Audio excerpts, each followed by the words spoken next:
Strategical mistakes and Hydroblow. If one listens to a short summary of classical essays on strategy from their readers or readers of different reviews and descriptions about these essays, one may fall under the impression that the best strategical victory is the surrender of an adversary before the war, knockout at the first seconds of the match, or a fool's mate in chess. The rest is either absent or doesn't get enough attention. Therefore, not many people are interested in some economic, medieval dynamics on wagons, philosophical constructions, the discussions of different motives, spirit, and so on. It's not surprising that things, going beyond the extra fast and easy blitzkrieg when instead of a real adversary you are faced with cardboard mannequin, start being perceived as a strategical mistake. Meanwhile, most part of wars and confrontations is carried out without dominating difference in forces and takes quite significant amount of time to be resolved. Earlier described plans cannot withstand the reality of confrontation, succumbing to some amendments and restructuring themselves as it goes. One may view a mistake as an action, decision which cannot be changed, whilst a strategic mistake is a similar thing, yet it makes some strategical aims simply unachievable.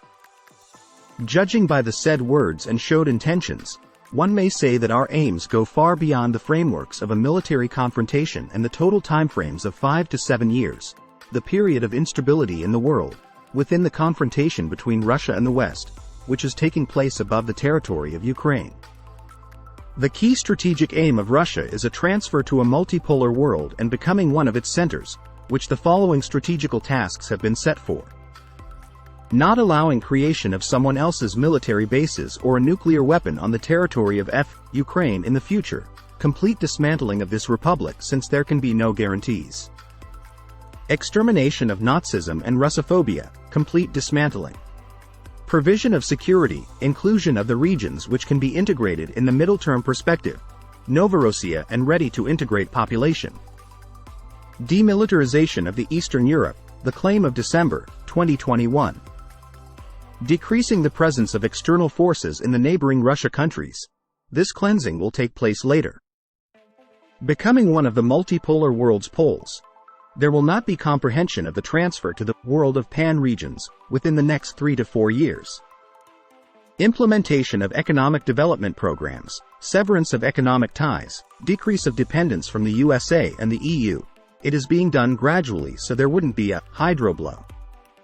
Reinforcing localization of product output, quitting the monetary financial system, Bretton Woods, the Washington Consensus, so that we would be able to face the collapse of the old world, the collapse of the Valley of the Pyramids as painlessly as possible.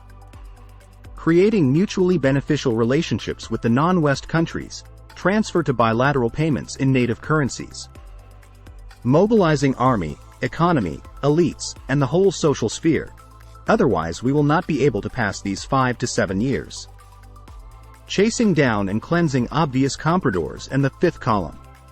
Shifting away from the right liberal mantras towards traditional conservative values. For now, all of the undergoing events have no effect on the achieving these strategical tasks whatsoever. Timeframes, the changes of resource requirement and others are being postponed.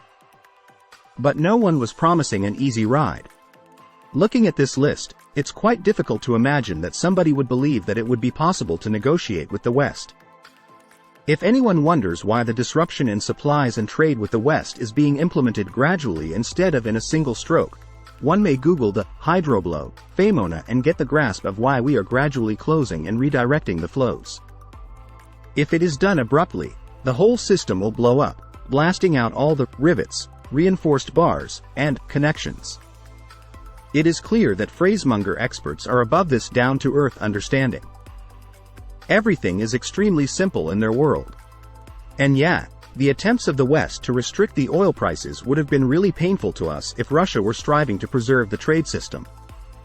But things have changed. Now the strategic task is a complete withdrawal from it, and it seems the things are headed down this way, leaving less and less convergence.